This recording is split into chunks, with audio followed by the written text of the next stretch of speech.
മാധ്യമങ്ങൾ ഇടതുപക്ഷത്തിനെതിരാണ് എന്നൊരു തോന്നലുണ്ടോ? മാധ്യമങ്ങൾ സത്യസന്ധമായി മാധ്യമ പ്രവർത്തനം നടത്തുന്ന മാധ്യമ സുഹൃത്തുക്കളും മാധ്യമ സ്ഥാപനങ്ങളും ഒരിക്കലും ഇടതുപക്ഷ ജനാധിപത്യ മുന്നണിക്കെതിരല്ല.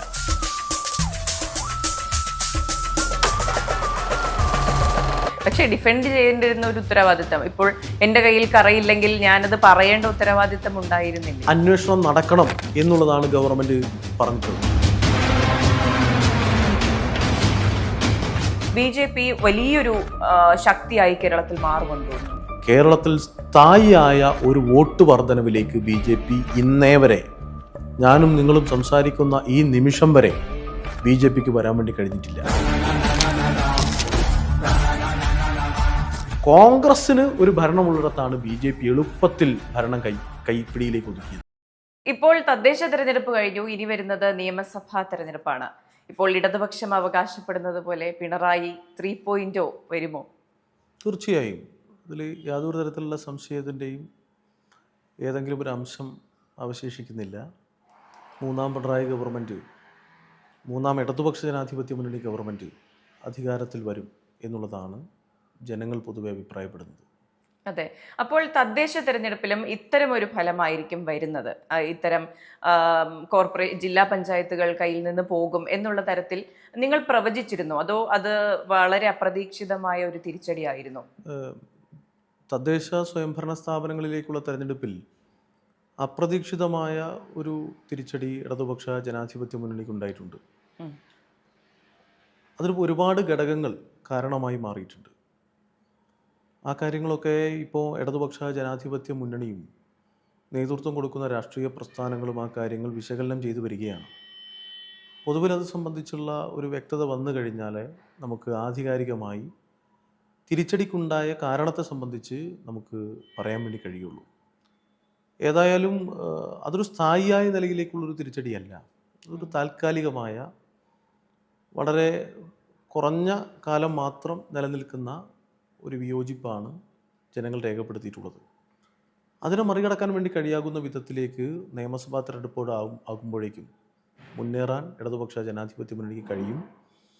ഇടതുപക്ഷ ജനാധിപത്യ മുന്നണിയുടെ നേതൃത്വത്തിലുള്ള ഗവൺമെൻറ് ജനങ്ങൾക്ക് വേണ്ടി നടപ്പിലാക്കിയ വികസന പ്രവർത്തനങ്ങൾ, ക്ഷേമ പദ്ധതികൾ, ആ കാര്യങ്ങളെല്ലാം ഗുണകരമാകുന്ന വിധത്തിൽ പ്രതിഫലിക്കുന്ന തെരഞ്ഞെടുപ്പായിരിക്കും വരാൻ വേണ്ടി പോകുന്ന നിയമസഭാ തെരഞ്ഞെടുപ്പ്. ശരി. അപ്പോൾ പിണറായി വിജയൻ ഒരു ഏകാധിപതിയെ പോലെയാണ് ഉള്ളത് എന്ന് പരക്കെ മാധ്യമങ്ങൾ പറയുന്നുണ്ട്, പൊതുജനത്തിൽ പറയുന്നവരുമുണ്ട്. ഇപ്പോൾ VS അച്യുതാനന്ദനെ പോലുള്ള നേതാക്കൾ ഉണ്ടായിരുന്ന കാലത്ത് ഇത്തരമൊരു ആക്ഷേപമൊന്നും കേട്ടിട്ടില്ല. ശരിക്കും പിണറായി വിജയൻ ഇത്തരത്തിൽ ഏകാധിപത്യത്തോടെ കാര്യങ്ങൾ തീരുമാനിക്കുകയും അത് അടിച്ചേൽപ്പിക്കുകയും ശ്രമിക്കുന്ന ഒരു വ്യക്തിയാണെന്ന് തോന്നുന്നുണ്ടോ? രാഷ്ട്രീയ കേരളത്തിൻ്റെ സമുന്നതനായ നേതാവാണ് സഖാവ് പിണറായി വിജയൻ.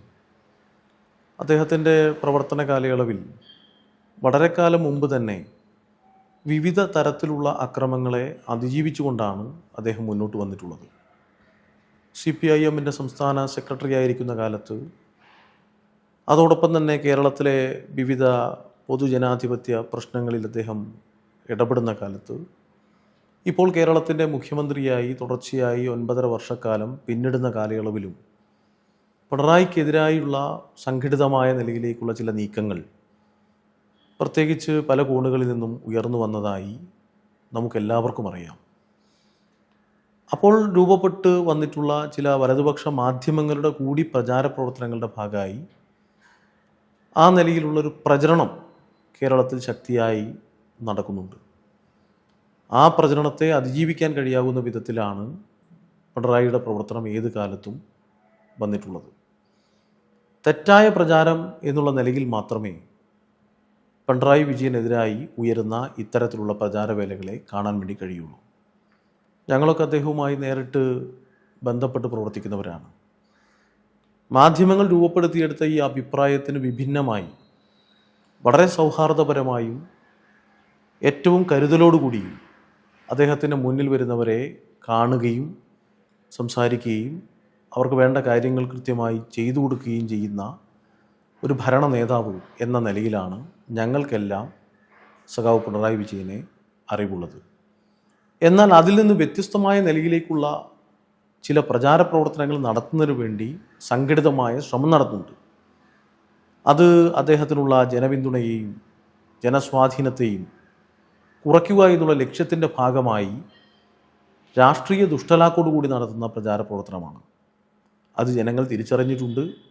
അതുകൊണ്ടാണ് 2016 ഒന്നാം പിണറായി ഗവൺമെൻറ് ഏറ്റവും മികച്ച നിലയിൽ ജനപ്രിയമായൊരു ഗവൺമെൻറ്റായി മാറിയത്. അതിന് തുടർച്ചയായി 2021 വലിയ ഭൂരിപക്ഷത്തോടുകൂടി, മഹാഭൂരിപക്ഷം വരുന്ന ജനങ്ങളുടെ പിന്തുണയോടുകൂടി രണ്ടാം പിണറായി ഗവൺമെൻറ് വന്നിട്ടുള്ളത്.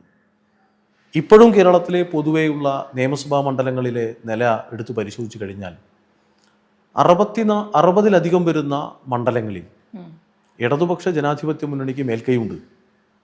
70-ലധികം വരുന്ന മണ്ഡലങ്ങളിൽ ജയിച്ചു കഴിഞ്ഞാൽ കേരളത്തിലൊരു ഗവൺമെൻറ് രൂപീകരിക്കാൻ ഏത് മുന്നണിക്കും സാധിക്കും. 60-ലധികം വരുന്ന മണ്ഡലങ്ങളിൽ നിലവിൽ ഇടതുപക്ഷ ജനാധിപത്യ മുന്നണിക്ക് ഈ വിരുദ്ധമായ പ്രചാര പ്രവർത്തനങ്ങൾ ആകെ ഇടതുപക്ഷ ജനാധിപത്യ മുന്നണിക്കെതിരായി സംഘടിപ്പിച്ചിട്ട് പോലും ഇടതുപക്ഷ ജനാധിപത്യ മുന്നണി 60-ലധികം വരുന്ന മണ്ഡലങ്ങളിൽ മുന്നിട്ട് നിൽക്കുന്നു എന്നുള്ളതാണ് കണക്കുകൾ സൂചിപ്പിക്കുന്നത്.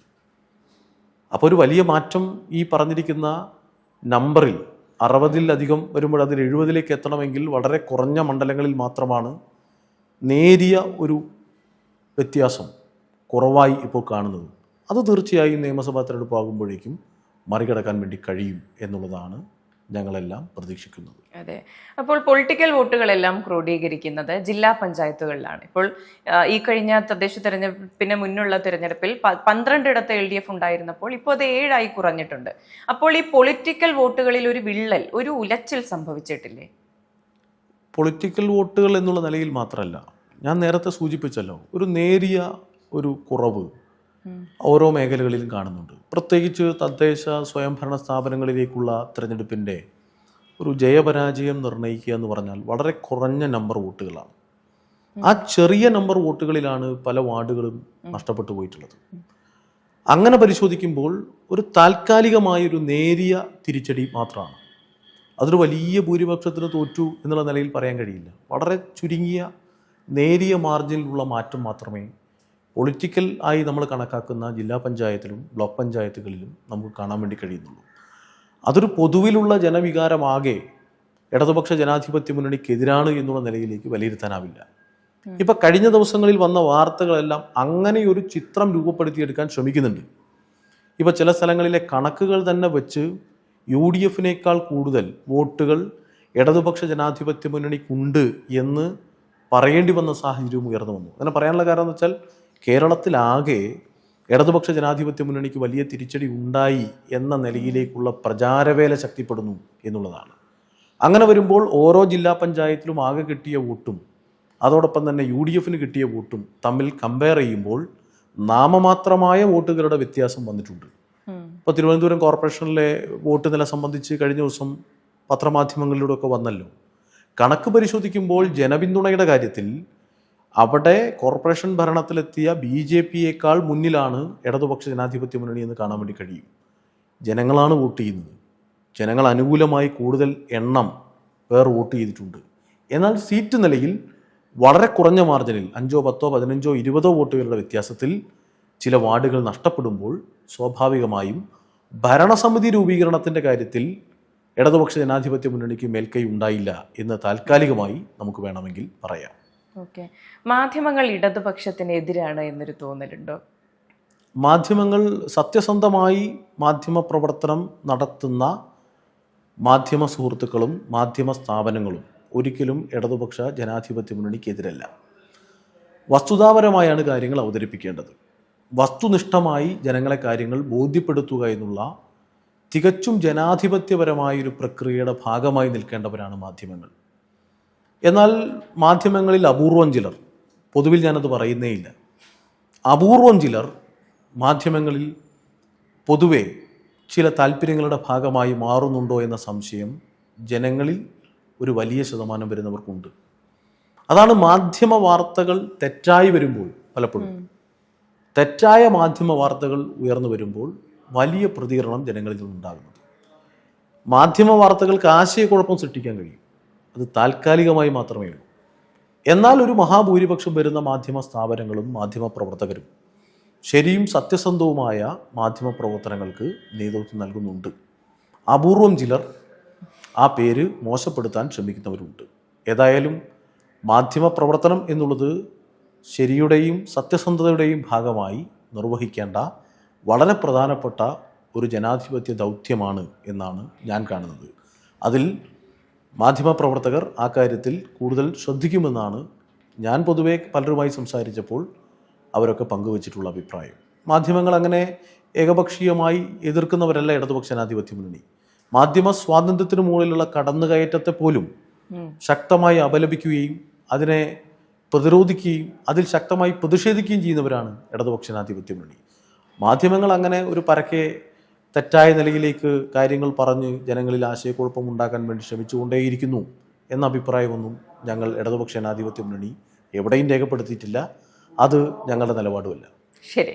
അപ്പോൾ 2-3 ദിവസങ്ങൾക്ക് മുൻപ് വലിയ വിവാദമായിരുന്നു പോറ്റിയെ കയറ്റിയെ എന്നുള്ള ഗാനം. ഇപ്പോൾ അതിൽ നിയമ നടപടിക്കില്ല എന്ന് അറിയിച്ചിട്ടുണ്ട്. എന്നാൽ ആദ്യഘട്ടത്തിൽ നിയമ നടപടിക്ക് ഒരുങ്ങുന്നു എന്നും പറഞ്ഞിരുന്നു. ആ ഘട്ടത്തിൽ എന്താണ് ആവിഷ്കാര സ്വാതന്ത്ര്യത്തിൽ കൈകടത്തുകയാണ് എന്നുള്ള ഒരു തോന്നൽ ഇപ്പോൾ യുവനിരയിൽ തന്നെ ഉണ്ടാകുമല്ലോ. ഇപ്പോൾ മുതിർന്ന നേതാക്കൾ ഇതിനെതിരെ നടപടിക്ക് പോകാമെന്ന് പറയുമ്പോഴും യുവനിരയിൽ ഒരു സംസാരം ഉണ്ടാകുമല്ലോ. അതിന്റെ ആവശ്യമുണ്ടോ എന്നൊരു തോന്നൽ ഉണ്ടായിട്ടില്ലേ പാർട്ടിക്കുള്ളിൽ? ആവിഷ്കാര സ്വാതന്ത്ര്യവുമായി ബന്ധപ്പെട്ട ഇടതുപക്ഷ രാഷ്ട്രീയത്തിന്റെ കാഴ്ചപ്പാട് IFFKയുടെ സമാപന ചടങ്ങിൽ പങ്കെടുത്തുകൊണ്ട് മുഖ്യമന്ത്രി നടത്തിയ പ്രസംഗത്തിൽ വ്യക്തമാണ്.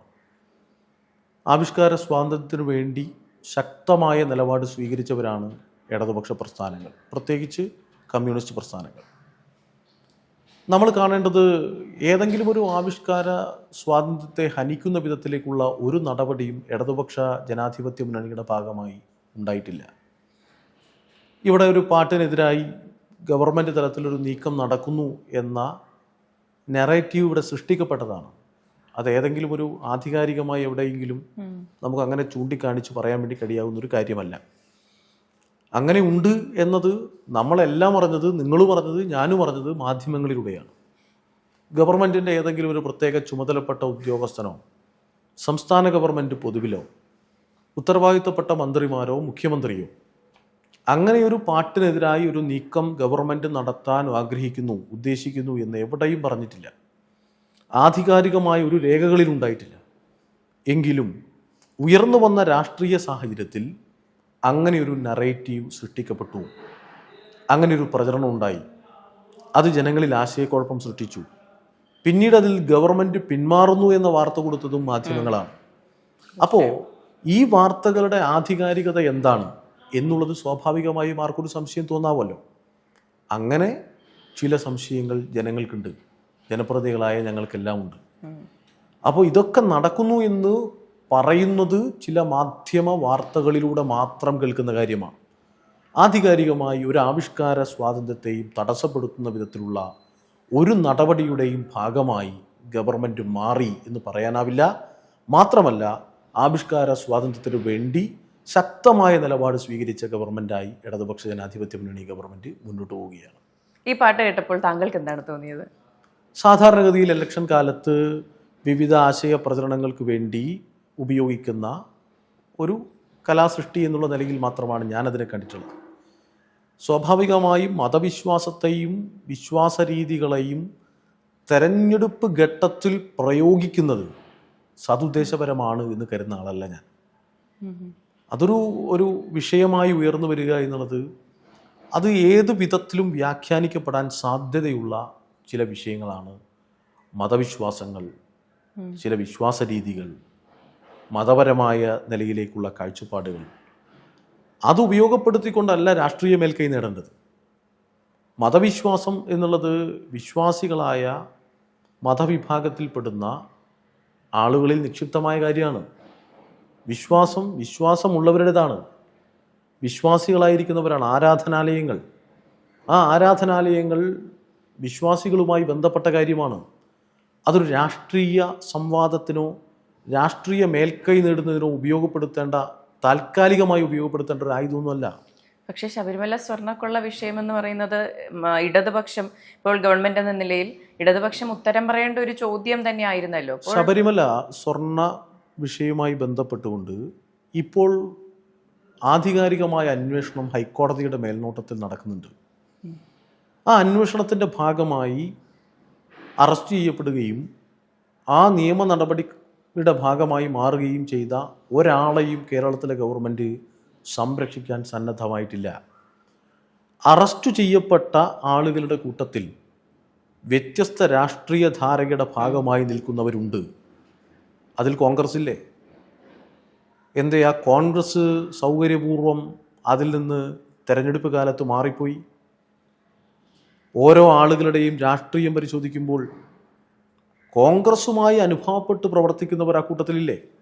പക്ഷെ എനിക്ക് തോന്നുന്നു വ്യക്തികളുടെ രാഷ്ട്രീയമല്ല അത്. ഇപ്പോൾ ഇടതുപക്ഷത്തിന്റെ ഭരണകാലത്ത് സംഭവിച്ചൊരു കാര്യം, ഇടതുപക്ഷത്തിന്റെ മന്ത്രി ഉണ്ടായിരുന്ന കാലത്ത്, ഇടതുപക്ഷത്തിന്റെ ഒരു ദേവസ്വം പ്രസിഡന്റ് ഉണ്ടായിരുന്ന കാലത്ത് സംഭവിച്ചൊരു കാര്യം എന്നുള്ള നിലയിലാണ് അത് ഇടതുപക്ഷത്തിനെതിരെ ഒരു ആയുധമാക്കി പ്രതിപക്ഷത്തിന് ഉപയോഗിക്കാൻ സാധിക്കുന്നത്. ഈ പ്രശ്നം ഉയർന്നു വന്നപ്പോൾ ഒരു ഗവൺമെന്റിന് സ്വീകരിക്കാൻ വേണ്ടി കഴിയാകുന്ന നടപടി വിശ്വാസപരമായ നിലയിലേക്ക് തികച്ചും ശരിയായ അന്വേഷണം പ്രഖ്യാപിക്കുക എന്നുള്ളതാണ്. ആ അന്വേഷണത്തിൻ്റെ ഭാഗമായി കാര്യങ്ങൾ വരട്ടെ. അങ്ങനെ കാര്യങ്ങൾ പുറത്തു വരുമ്പോൾ അതിൽ ആരെങ്കിലും രക്ഷപ്പെടുത്താനുള്ള ഒരിടപെടലും ഗവൺമെൻറ് നടത്തുന്നില്ലല്ലോ. അങ്ങനെ നടത്തിയിരുന്നെങ്കിൽ ഗവൺമെൻറ്റിനെതിരായി പറയാൻ ഒരു കാരണമായി അത് ഉപയോഗിക്കാമായിരുന്നു. എന്നാൽ അങ്ങനെ ഒരു കാര്യവും ഗവൺമെൻറ് ചെയ്യുന്നില്ല. കുറ്റം ചെയ്തവരുണ്ടെങ്കിൽ അവർ ശിക്ഷിക്കപ്പെടട്ടെ, അന്വേഷണം നിഷ്പക്ഷമായി നടക്കട്ടെ, അന്വേഷണ ഏജൻസി സംവിധാനങ്ങളെ സ്വതന്ത്രമായി പ്രവർത്തിക്കാൻ ആവശ്യമായ നിലയിലേക്കുള്ള നടപടികൾ സ്വീകരിക്കുന്നു. ആരെയും സംരക്ഷിക്കേണ്ടതില്ല, ഒരാളെയും പ്രത്യേകമായി സംരക്ഷിച്ചു പോകേണ്ടതില്ല എന്ന നിലപാട് അസന്നിഗ്ധമായി ഗവൺമെൻറ് പ്രഖ്യാപിക്കുന്നു. അങ്ങനെ വരുമ്പോൾ എനിക്കും നിങ്ങൾക്കും അന്വേഷണത്തിൻ്റെ തുടർ നടപടികളുടെ ഭാഗമായി അന്വേഷണ സംഘം എത്തിച്ചേരുന്ന നിഗമനങ്ങളിലൂടെ കോടതിയിൽ അത് നടപ്പിലാക്കുന്ന തീർപ്പാക്കലിലൂടെ കാര്യങ്ങൾ വരട്ടെ. കോടതിയിലേക്ക് ആ കാര്യങ്ങൾ വരികയല്ലേ, നടക്കട്ടെ. അത് ആ ഘട്ടത്തിൽ നമുക്ക് ആധികാരികമായി പറയുന്നതാകും ഉചിതം. മുൻവിധിയോടുകൂടി നമ്മൾ ആരെയും കുറ്റവാളികളാക്കണ്ട. മുൻവിധിയോടുകൂടി ആരെയും കുറ്റവിമുക്തമാക്കി നമ്മൾ പ്രഖ്യാപിക്കുകയും ചെയ്യണ്ട. അന്വേഷണം നടക്കട്ടെ, നടപടികൾ അതിൻ്റെ മുറയ്ക്ക് വരട്ടെ. ഇപ്പോൾ എ പത്മകുമാറിനെതിരെ എന്തുകൊണ്ട് പാർട്ടി നടപടിയെടുത്തില്ല എന്ന് ഒരു ചോദ്യം പ്രതിപക്ഷവും മാധ്യമങ്ങളും എല്ലാം ഉന്നയിച്ചിരുന്നു. ഇതേ സമയത്താണ് രാഹുൽ മാങ്കൂട്ടം വിഷയം വരുന്നത്. രണ്ടും തുലനം ചെയ്യാൻ കഴിയുന്ന വിഷയങ്ങളല്ല. എന്നാൽ തന്നെയും ആരോപണ വിധേയനായ ഒരു വ്യക്തിയെ കോൺഗ്രസ് പാർട്ടി പുറത്താക്കിയിരുന്നു. അപ്പോൾ ഇത് തമ്മിൽ ഒരു തുലനം പൊതുജനത്തിന്റെ ഇടയിൽ ഉണ്ടാകില്ലേ? നിങ്ങളുടെ കൂട്ടത്തിലുള്ള ഒരു ആരോപണ വിധേയനെതിരെ നിങ്ങൾ നടപടിയെടുത്തില്ല, എന്നാൽ കോൺഗ്രസ് തരത്തിലൊരു നടപടിയെടുത്തു എന്ന തരത്തിൽ ഒരു തുലനം പൊതുജനത്തിന്റെ മനസ്സിലുണ്ടാകും. ഇത് ഈ കഴിഞ്ഞ തെരഞ്ഞെടുപ്പിനെ ബാധിച്ചിട്ടുണ്ട് എന്ന് തോന്നുന്നുണ്ടോ? ഇത് രണ്ടും രണ്ട് തലത്തിലുള്ള പ്രശ്നമാണ്. തീർച്ചയായും രാഹുൽ മാങ്കൂട്ടത്തിലുമായി ബന്ധപ്പെട്ട പ്രശ്നത്തിൽ പരാതി ഉയർന്നു വരുന്നത് വരെ ഒരു നടപടിയും ആരെ ഭാഗത്തുനിന്നും ഉണ്ടായിട്ടില്ല. അവിടെ ശക്തമായ നിലയിൽ വിവിധ അഭിപ്രായങ്ങളുടെ ഭാഗമായി ഇരയാക്കപ്പെട്ടവർ തന്നെ രംഗത്ത് വന്ന് കാര്യങ്ങൾ പറഞ്ഞതിൻ്റെ കൂടി അടിസ്ഥാനത്തിലാണ് അങ്ങനെയൊരു നടപടിയിലേക്ക് പോയിട്ടുള്ളത്. മെറ്റീരിയൽ എവിഡൻസായി പരിഗണിക്കാൻ വേണ്ടി കഴിയാകുന്ന കാര്യങ്ങൾ പോലും കോടതിയുടെ മുന്നിൽ രാഹുൽ മാങ്കൂട്ടത്തിനെതിരായി വരുന്ന സാഹചര്യം ഉണ്ടായി. ഓഡിയോ ക്ലിപ്പുകൾ വന്നു. ഇത് പൊതുസമൂഹത്തിൻ്റെ മുന്നിൽ വലിയ നിലയിലേക്കുള്ള ചർച്ചാ വിഷയമായി മാറിയപ്പോഴാണ് കോൺഗ്രസ് അതിലൊരു തീരുമാനം കൈക്കൊള്ളാൻ സന്നദ്ധമായിട്ടുള്ളത്. കോൺഗ്രസ് ആ തീരുമാനം എടുത്തിട്ട് പോലും രാഹുൽ മാങ്കൂട്ടത്തിൽ കോൺഗ്രസിൻ്റെ പ്രധാനപ്പെട്ട പരിപാടികളിലും തെരഞ്ഞെടുപ്പ് പ്രചാര പരിപാടികളിലുമെല്ലാം സജീവമായിരുന്നു എന്നുള്ളത് നമ്മൾ കാണണം. CPIM ഒരു നടപടി സ്വീകരിക്കുന്ന രീതിയോ ആ ശൈലിയോ അല്ല കോൺഗ്രസ് ഒരു നടപടി സ്വീകരിക്കുക. നടപടി എടുത്തു എന്ന് പറയുമ്പോൾ തന്നെ കോൺഗ്രസ് വേദികളിലും കോൺഗ്രസിൻ്റെ പ്രചാര പരിപാടികളിലും രാഹുൽ മാങ്കൂട്ടത്തിൽ മുൻപന്തിയിലുണ്ടായിരുന്നു. എന്നാൽ ഇവിടെ അന്വേഷണത്തിൻ്റെ ഭാഗമായി ഇത്തരത്തിലുള്ള ഗുരുതരമായ കണ്ടെത്തലുകൾ വരികയാണെങ്കിൽ അതുമായി ബന്ധപ്പെട്ട കാര്യങ്ങൾ ശക്തമായ നിലയിൽ നിലപാട് സ്വീകരിക്കുമെന്നുള്ളത് CPIMൻ്റെ സംസ്ഥാന സെക്രട്ടറി വളരെ നേരത്തെ തന്നെ വ്യക്തമാക്കിയിട്ടുള്ള കാര്യമാണ്. ഇത് രണ്ടും രണ്ട് തലത്തിൽ നടക്കുന്ന പ്രശ്നങ്ങൾ എന്നുള്ള നിലയിൽ വേണം കാണാൻ. തീർച്ചയായും. ഇപ്പോൾ ശബരിമല സ്വർണ്ണക്കൊള്ള വിഷയം പ്രതിപക്ഷം ആയുധമായി ഉപയോഗിക്കുമ്പോൾ അതിനെ കൃത്യമായി ഇടതുപക്ഷം ഡിഫെൻഡ് ചെയ്തു എന്ന് എനിക്ക് തോന്നുന്നില്ല. കാരണം അത് ഇതിൽ ഇടതുപക്ഷത്തിന് പങ്കില്ലെന്നും അന്നത്തെ ദേവസ്വം മന്ത്രിക്ക് പങ്കില്ലെന്നും അല്ലെങ്കിൽ ഇത്തരത്തിൽ എടുത്തിട്ടുള്ള ആൾക്കാരുണ്ടാകാം, പക്ഷേ ഇതിന് പാർട്ടിയുമായി ഒരു ബന്ധമില്ലെന്നും ഗവൺമെന്റുമായി ബന്ധമില്ലെന്നോ അങ്ങനെയൊന്നും പറഞ്ഞതായി കാണുന്നില്ല. കൃത്യമായി ഡിഫെൻഡ് ചെയ്യാൻ ഇപ്പോൾ അത് തെരഞ്ഞെടുപ്പിന് മുന്നിൽ സാധിച്ചില്ല എന്നുള്ളത് വസ്തുതയല്ലേ? ഇവിടെ ഇത് കേവലം ഡിഫെൻഡ് ചെയ്ത് ഏതെങ്കിലും നിലയിൽ മുന്നോട്ട് പോകേണ്ട ഒരു പ്രശ്നമായിട്ടല്ല ഇടതുപക്ഷ ജനാധിപത്യ മുന്നണി ഗവൺമെന്റ് ആ പ്രശ്നത്തെ കണ്ടത്. ഒരു പ്രശ്നം ഉയർന്നു വരുന്നു, വർഷങ്ങൾക്ക് മുമ്പുണ്ടായൊരു സംഭവം. ആ പ്രശ്നം ഉയർന്നു വരുമ്പോൾ ആ പ്രശ്നത്തിൻ്റെ വസ്തുതാപരമായ കാര്യങ്ങളെ ആധികാരികമായി പരിശോധിക്കണമെങ്കിൽ തീർച്ചയായും അന്വേഷണം നടക്കണമല്ലോ. ആ അന്വേഷണം നടത്താൻ ഒരു ഉന്നതമായ ഒരു ഹൈക്കോടതിയുടെ മേൽനോട്ടത്തിലുള്ള ഒരു സംവിധാനത്തെ ചുമതലപ്പെടുത്തുന്നു. അതിൻ്റെ ഭാഗമായി ചില കണ്ടെത്തലുകൾ വരുന്നു. അതിൽ നടപടിക്രമങ്ങളുടെ ഭാഗമായി ചിലർ റിമാൻഡ് ചെയ്യപ്പെടുന്നു, ചിലർ ചോദ്യം ചെയ്യലിന് വിധേയമാകുന്നു. ഈ നിലയിലുള്ള സാധാരണഗതിയിലുള്ള കോടതിയുടെയും നിയമപരമായ നടപടിയുടെയും പ്രൊസീഡിങ്സ് നടന്നുകൊണ്ടിരിക്കുകയാണ്. അങ്ങനെ വരുമ്പോൾ ഒരു ഗവൺമെൻറ് എന്നുള്ള നിലയിൽ ചെയ്യേണ്ട കാര്യങ്ങളെല്ലാം ചെയ്യുന്നു. അതിൽ ഏതെങ്കിലും ഒരു രാഷ്ട്രീയ പ്രശ്നമായി അതിനെ കണ്ട് വിശ്വാസികളുടേതായിട്ടുള്ള ഒരു പ്രശ്നം എന്നുള്ള നിലയിൽ അതിനെ പ്രത്യേകം കണ്ട് ഏതെങ്കിലും ഒരു മതവിശ്വാസത്തിൻ്റെ താൽക്കാലികമായ നിലയിലേക്കുള്ളൊരു വോട്ട് വാങ്ങണം എന്ന ലക്ഷ്യത്തോടു കൂടിയ സമീപനമേ ഇടതുപക്ഷ ജനാധിപത്യ മുന്നണി സ്വീകരിച്ചിട്ടില്ല, നമ്മുടെ ഗവൺമെൻറ്റും സ്വീകരിച്ചിട്ടില്ല. നമ്മുടെ ഗവൺമെൻറ് അതിനെ ചെയ്തത് വസ്തുതാപരമായി അതിൻ്റെ പ്രശ്നങ്ങൾ വിശകലനം ചെയ്യപ്പെടട്ടെ, ആധികാരികമായി നിയമപരമായി കാര്യങ്ങൾ തെളിയിക്കപ്പെടട്ടെ, അതിൻ്റെ അടിസ്ഥാനത്തിൽ ഉചിതമായ നിലപാട് സ്വീകരിക്കും എന്ന തുറന്ന സമീപനമാണ് ഇടതുപക്ഷ ജനാധിപത്യ മുന്നണി ഗവൺമെൻറ് സ്വീകരിച്ചിട്ടുള്ളത്. അത് കേവലം രാഷ്ട്രീയ ലാഭത്തിന് വേണ്ടി ഇടതുപക്ഷ ജനാധിപത്യ മുന്നണി അതിനെ ഉപയോഗപ്പെടുത്തിയിട്ടില്ല എന്നുള്ളത് നിങ്ങളുടെ ചോദ്യത്തിൽ നിന്നുള്ള വ്യക്തമല്ലേ? പക്ഷെ ഡിഫെൻഡ് ചെയ്യേണ്ടിരുന്ന ഒരു ഉത്തരവാദിത്തം ഇപ്പോൾ എന്റെ കയ്യിൽ കറയില്ലെങ്കിൽ ഞാനത് പറയേണ്ട ഉത്തരവാദിത്തം ഉണ്ടായിരുന്നില്ല. അന്വേഷണം നടക്കണം എന്നുള്ളതാണ് ഗവൺമെന്റ് പറഞ്ഞിട്ടുള്ളത്. ഗവൺമെന്റിന്റെ ഉദ്ദേശം സതുദ്ദേശം തന്നെയാണ്. ഏതെങ്കിലും ഒരു ഘട്ടത്തിൽ ഇതൊരു അന്വേഷണം നടക്കണ്ട. വർഷങ്ങൾക്ക് മുമ്പ് നടന്നൊരു കാര്യം, അതിലൊരു അന്വേഷണവും വേണ്ട, ഒരു കണ്ടെത്തലുകളും വേണ്ട, അതിൻ്റെ ന്യായാന്യായങ്ങളെക്കുറിച്ച് എവിടെയും പരിശോധിക്കപ്പെടേണ്ട. ഒരു രാഷ്ട്രീയ പാർട്ടിയോ ഒരു ഗവൺമെൻറ്റോ ആ കാര്യങ്ങളിൽ തീർപ്പുണ്ടാക്കുന്ന രീതിയാണോ ജനാധിപത്യ കേരളത്തിൽ വേണ്ടത്? അതല്ലല്ലോ ഗവൺമെൻറ് സ്വീകരിച്ചിട്ടുള്ളത്. ഗവൺമെൻറ് തുറന്ന മനസ്സോടുകൂടി അതിനെ കണ്ടു, നിഷ്പക്ഷമായ അന്വേഷണത്തെ പ്രോത്സാഹിപ്പിച്ചു, കണ്ടെത്തലുകൾ എവിടെയും മൂടിവെച്ചില്ല, ഒരാളെയും സംരക്ഷിക്കാനുള്ള ഒരു നടപടിയും സ്വീകരിച്ചില്ല. ശരിയായ നിലയിൽ പ്രശ്നത്തെ കണ്ട് കുറ്റവാളികൾ ആരാണെങ്കിലും അത് ആരോ ആവട്ടെ അവർ നിയമത്തിൻ്റെ മുന്നിൽ തന്നെ വരണം എന്ന ആഗ്രഹം ഗവൺമെൻറ് പ്രകടമാക്കി, അത് മുഖ്യമന്ത്രി വ്യക്തമാക്കി. ഈ ഇടതുപക്ഷ ജനാധിപത്യ മുന്നണി എന്നുള്ള നിലയിലും അതേ നിലപാടിൽ ഉറച്ചു നിന്നു എന്നുള്ളതാണ് ഈ കാര്യത്തിൽ കാണേണ്ടത്. ഒരു താല്പര്യത്തിൻ്റെ മുന്നിലും ഗവൺമെൻറ്റോ ഇടതുപക്ഷ ജനാധിപത്യ പാർട്ടികളോ വഴങ്ങിയിട്ടില്ല എന്നുള്ളതാണ് ഈ പ്രശ്നത്തിലൂടെ കാണേണ്ടത്. താൽക്കാലികമായി വോട്ട് ലാഭത്തിനു വേണ്ടി ഈ പ്രശ്നത്തെ ഉപയോഗപ്പെടുത്തിയിട്ടില്ല എന്നുള്ള കാര്യം അതിൽ നിന്ന് തന്നെ വ്യക്തമല്ലേ? ശരി. അപ്പോൾ കേരളത്തിലെ BJPയുടെ കാര്യമാണ്. BJPയുടെ രണ്ട് തലങ്ങളുണ്ട്. ഒന്ന് പരിശോധിക്കുകയാണെങ്കിൽ പ്രത്യക്ഷമായുള്ള BJPയുടെ വളർച്ച, പ്രത്യക്ഷത്തിൽ BJPയിലെ അംഗങ്ങളാണെന്നും BJP അനുഭാവികളാണോ എന്നും പറയുന്ന വ്യക്തികളുടെ വളർച്ചയുണ്ട്. അത് വിലയിരുത്തുകയാണെങ്കിൽ BJP വരും നാളുകളിൽ കേരളത്തിൽ വലിയൊരു ശക്തിയായി മാറുമെന്നൊരു തോന്നലുണ്ടാകും. ഇപ്പുറത്തെ വശം നോക്കുകയാണെങ്കിൽ കേരളത്തിലെ വോട്ട് ഷെയർ നോക്കുകയാണെങ്കിൽ 20% നിന്ന് 16%-ലേക്കാണ് BJPയുടെ വോട്ട് താഴ്ന്നിരിക്കുന്നത്. താങ്കളുടെ വിലയിരുത്തൽ അനുസരിച്ച് വരും നാളുകളിൽ 10-15 വർഷങ്ങൾക്കുള്ളിൽ BJP വലിയൊരു ശക്തിയായി കേരളത്തിൽ മാറുമെന്ന് തോന്നുന്നുണ്ടോ? സ്ഥായിയായ ഒരു വോട്ട് നില നിലനിർത്താൻ BJPക്ക് ഇതുവരെ കഴിഞ്ഞിട്ടില്ല.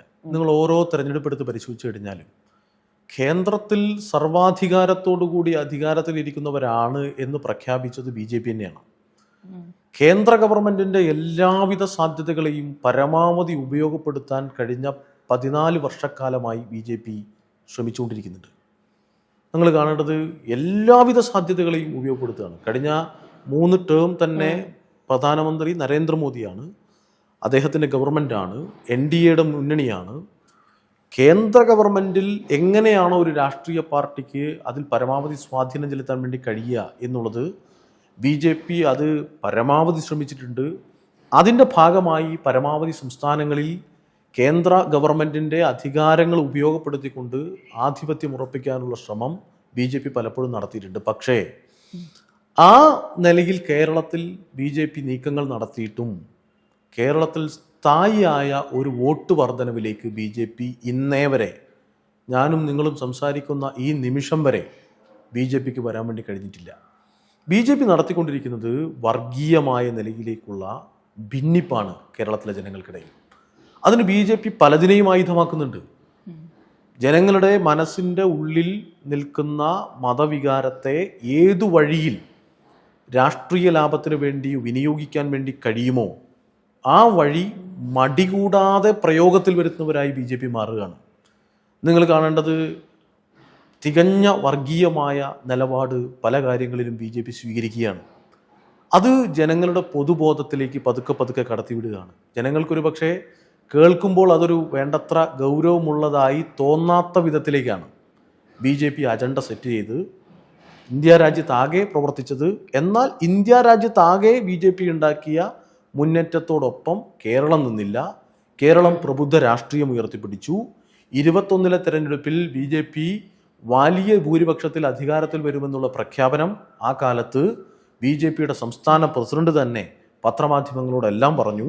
പക്ഷേ 21 തെരഞ്ഞെടുപ്പിൽ നേരത്തെ ഉണ്ടായിരുന്ന ഒരു സീറ്റും നഷ്ടപ്പെട്ടാണ് BJP 0 മാറിയിട്ടുള്ളത്. അപ്പോൾ BJPയുടെ വളർച്ച എന്ന നിലയിലേക്ക് നമുക്ക് വിലയിരുത്താൻ വേണ്ടി കഴിയില്ല.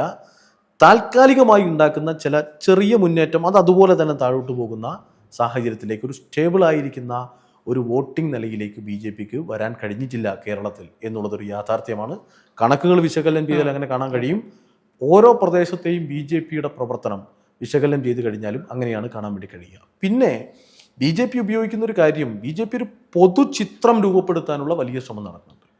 ആ പൊതുചിത്രത്തിൻ്റെ രൂപപ്പെടുത്തിയെടുക്കുന്നതിന് വേണ്ടിയിട്ട് BJP ഒരുപാട് പണം ചെലവഴിക്കുന്നുണ്ട്. അത് പല ഭാഗങ്ങളിൽ നിന്ന് കാണാൻ കഴിയും. BJP ഇടതുപക്ഷ ജനാധിപത്യ മുന്നണി നല്ല നിലയിലേക്ക് ആധികാരികമായ ജനപിന്തുണയോടുകൂടി ഭരണം നടത്തുന്നൊരിടത്ത് BJPയുടെ എൻട്രി എളുപ്പമല്ല എന്നുള്ളത് BJP മനസ്സിലാക്കി കഴിഞ്ഞ കാര്യമാണ്. അതിനവർക്ക് കുറെ കൂടി നല്ലത് കോൺഗ്രസ് ആണ്. ഇന്ത്യയിലെ മറ്റ് സംസ്ഥാനങ്ങളിൽ പലപ്പോഴുമുള്ള അനുഭവങ്ങൾ നിങ്ങൾ പരിശോധിച്ച് കഴിഞ്ഞാൽ കോൺഗ്രസ് നല്ല നിലയിൽ ഭരണം നടത്തിയിരുന്ന എല്ലാ സംസ്ഥാനങ്ങളിലും ഇപ്പോൾ BJP ആണ്. കോൺഗ്രസിൻ്റെ പല മുഖ്യമന്ത്രിമാരും ഇപ്പോൾ BJPയോടൊപ്പമാണ്. കോൺഗ്രസിൻ്റെ പല കേന്ദ്രമന്ത്രിമാരായി പ്രവർത്തിച്ചവരും AICC നിലവാരത്തിൽ പ്രവർത്തിച്ച നേതാക്കളും ഇന്നത്തെ സാധ്യതയിൽ നിങ്ങൾ പരിശോധിച്ച് കഴിഞ്ഞാൽ അവരെല്ലാം BJPയായി മാറിയിട്ടുണ്ട്. നിങ്ങൾ കാണുന്നത് കോൺഗ്രസിൽ നിന്നൊരു വലിയൊരു കുത്തൊഴുക്ക് BJPയിലേക്ക് നടന്ന കാലമാണ് കഴിഞ്ഞ കാലം. നമുക്കത് മറച്ചു വെക്കാൻ കഴിയില്ല. കോൺഗ്രസ്സിന് ഒരു ഭരണമുള്ളിടത്താണ് BJP എളുപ്പത്തിൽ ഭരണം കൈപ്പിടിയിലേക്ക് ഒതുക്കിയത്. എന്നാൽ കേരളത്തിൻ്റെ ചിത്രം വളരെ വ്യത്യസ്തമാണ്. കേരളത്തിൽ ഇടതുപക്ഷ ജനാധിപത്യ മുന്നണിയുടെ നേതൃത്വത്തിലൊരു ഗവൺമെൻറ് ഭരണം നടത്തുന്നിടത്തോളം കാലം BJPക്ക് ഒരു എൻട്രി എളുപ്പമല്ല എന്നുള്ളത് BJP മനസ്സിലാക്കിയ കാര്യമാണ്. അതിൻ്റെ ഭാഗമായി കോൺഗ്രസ്സിനെ പോലും ചിലപ്പോൾ സഹായിക്കുന്ന ചില സമീപനത്തിലേക്ക് BJP മാറുന്നുണ്ട് എന്നുള്ളത് പൊതുവിലുള്ള രാഷ്ട്രീയ സാഹചര്യങ്ങൾ മനസ്സിലാക്കുമ്പോൾ കാണാനാകും. ശരി, അപ്പോൾ ഇത്രയധികം സമയം നമ്മോടൊപ്പം ചെലവഴിച്ചതിനും നന്ദി. എല്ലാവിധ ആശംസകളും നേരുന്നു. Thank you.